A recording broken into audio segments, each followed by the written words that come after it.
At the age of 20, Martin Padfield signed a billion-year contract to become a member of an elite corps within the Church of Scientology, a self-styled religion which numbers Tom Cruise and John Travolta among its adherents. But he broke with it after almost 30 years, having become increasingly concerned about its practices, which include what many have described as brainwashing. Now he's trying to rebuild his life and his identity. So, Martin, what attracted you to Scientology in the first place? It seemed to offer some answers to questions that I had, I suppose fairly typical questions as a teenager growing up. You want to know who you are and what it's all about, and Scientology seemed to offer some of the answers that I was looking for. Was it a particular person who drew you in? It was a chap who was decorating my parents' home at the time, and he was a Scientologist, and he seemed... There was something about him that interested me. He seemed very aware in a way that I was intrigued by. And I asked him about it, and he said, well, I do Scientology. And I said, well, what's that? And it was a few short steps from there to... So you had no religion of your own at the time? I was brought up as a Catholic, but I didn't really have any strong allegiance towards Catholicism. And you were what age exactly then? I was 19 at the time. Which is an age when you are perhaps trying to find yourself. Yeah, absolutely. Yeah. You, in fact, became very quickly a member of the elite corps of Scientology, which I believe is called Sea Org. Is that right? It is called the Sea Org because it was founded on a trio of ships in 1966 or 67. The name Sea Org stuck, yes. But what did it mean to be a member of Sea Org? What, was it an indoctrination process or training? What did you have to do? The simplest way of explaining it would be to say that the Sea Org would be the clergy. They would be the monastic echelon within Scientology. So the Sea Org members signed billion-year contracts. Billion-year contracts? Yes. Did that strike you as odd at the time? Well, yes, there was a lot of things that struck me as either odd or slightly unsettling. But you go through a process of reconciling or compromising based on the underlying belief that Scientology itself is good. And did you go out to America? I did. I was in the Sea Org for a couple of years, and I was, you could say, headhunted by one of the top security guys in Scientology, who was over in the UK at the time, and who wanted somebody to establish a security force within the UK headquarters. What would a security force be needed for?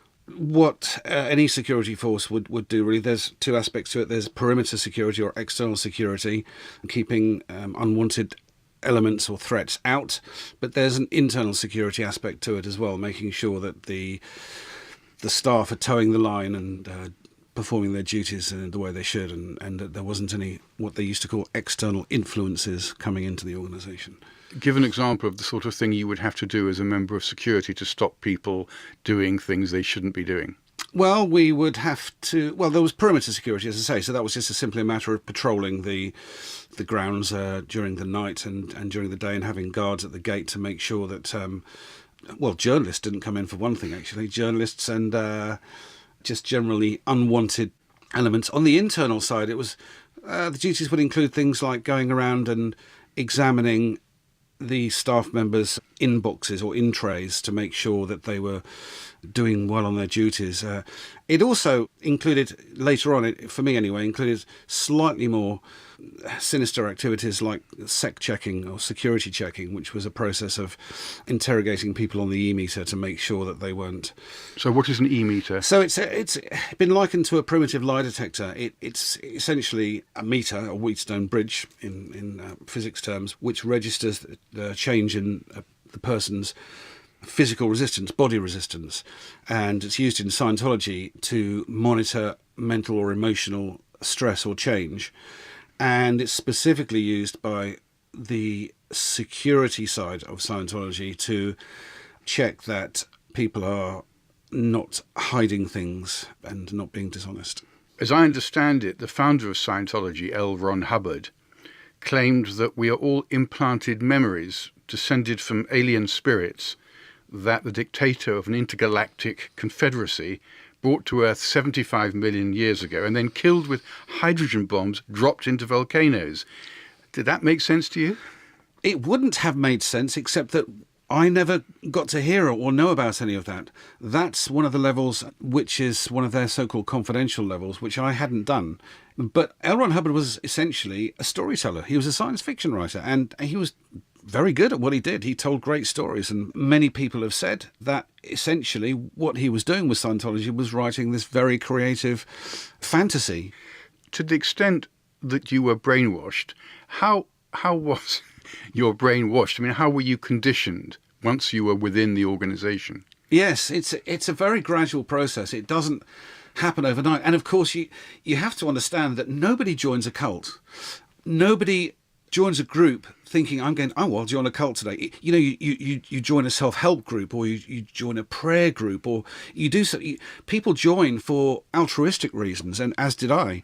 And I would have bristled. In fact, I would have fought anybody that told me that I was in a cult at the time. There is a significant degree of brainwashing that goes on, but it's a very gradual process. It doesn't happen overnight.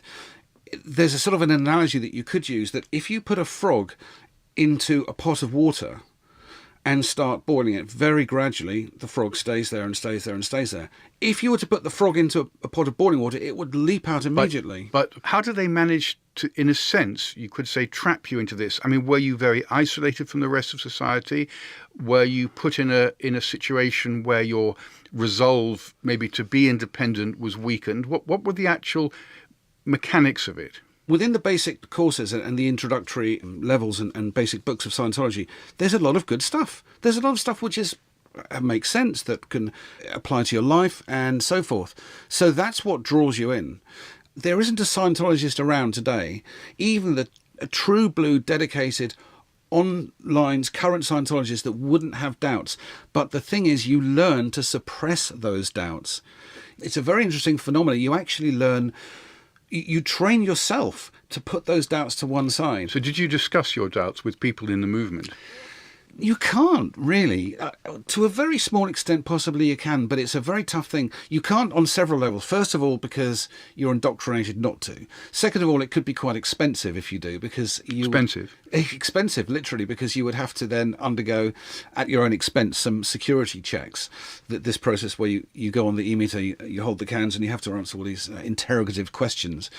So, for various reasons, you don't discuss your doubts with other members.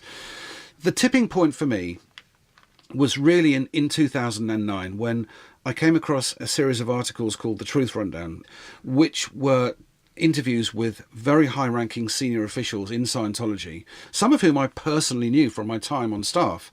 And the stories they were telling were shocking even to me. I mean, I knew quite a bit about some of the abuses within Scientology, but I had no idea of the extent. What kind of abuse did you know about?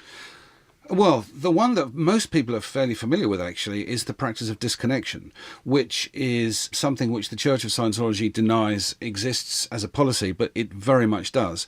And what that basically means is that anybody who is persona non grata, as labelled by the organisation, such as myself, is not allowed to talk to anybody who is in good standing within the Church. And that would extend to their family members. So the practice of disconnection has torn apart many, many families. So these are families where, say, that both the husband and the wife are Scientologists. Exactly. The husband or the wife is disconnected, at which point the marriage effectively comes to an end. The wife will be sat down and told, you either divorce your husband or you're going to be declared SP, the suppressive person. And to be declared a suppressive person by the Church as a Scientologist is equivalent to being cast to hell and damnation forevermore. But, of course, you did begin to have doubts. I was getting married in 2001 as part of the extended honeymoon. The last 2 weeks of that we spent at the religious retreat, they call it, of the Flag land base, which is in Florida, Clearwater. That's where you do the most top-level services in Scientology. And what I went there for was some services as a parishioner. What I actually got was 50 hours of security checking on the e-meter. And I just couldn't reconcile this in any way, shape or form. I found out later, actually, that one of the reasons for that was because there had been a huge PR disaster about 5 years earlier whereby a girl called Lisa McPherson had died at Flag in the hotel there under pretty horrific circumstances, and one of the consequences of that was that there was a lot of extra layers of security. You said you broke in about 2009. What was that moment of breaking like? It's the moment where your finger is hovering over the mouse. Do you click on that link that you know is going to take you to a critical article on Scientology, or do you not? That's the actual moment. And once you take that step, then the rest, for me, fell into place relatively easily. What did you feel then when you read all that? Oh, such a mixture of emotions. There was tears, there was anger, but there was elation at the same time. It was indescribable. It was indescribable. Fear, a lot of fear, because you feel like you are about to step off a cliff. All the things that you've been familiar with, all your friends, all your business associates, your whole life has been integrated into this organisation. Your identity. Your whole identity. And so you do feel like you're about to step off a cliff, and you just hope that there's going to be a soft landing. So it's a kind of terror almost. It's quite scary. And would you like it if the Church of Scientology essentially disappeared from the face of the earth? Would that, in your view, be better for everyone? Yes. When you look back on it, Martin, do you regard the entire experience, a very long experience, as essentially as a waste of time and money? Oh, that's a tough one. You can't do that. You can't look back at such a big chunk of your life and think that was a waste of time, because that would get you nowhere, would it, really? I mean, there was lots of things, positive experiences that I had, and it was, and the coming out process was very therapeutic in its own way. It was very liberating. I wouldn't say that made it worth all the suffering of the previous 28 years, but no, I mean, it's an interesting thing. I certainly, I mean, obviously I would do things differently, obviously, but I can't possibly say that, no, it was all a waste of time. No. I mean, I've had a life experience that very, very few other people have had.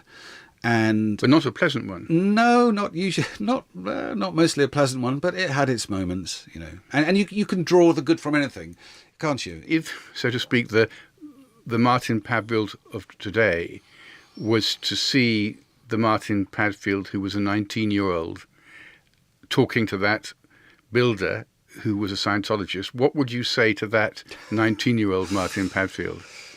I would say, don't be naive. Don't launch into things, and unfortunately, don't be so trusting. You see, the people in Scientology, they're good people. It's not that they're there for the right reasons. It's because of that you have this ongoing desire to help them. So I would say to the 19-year-old Martin Padfield, I'd say, don't get involved. You know, it's not worth it.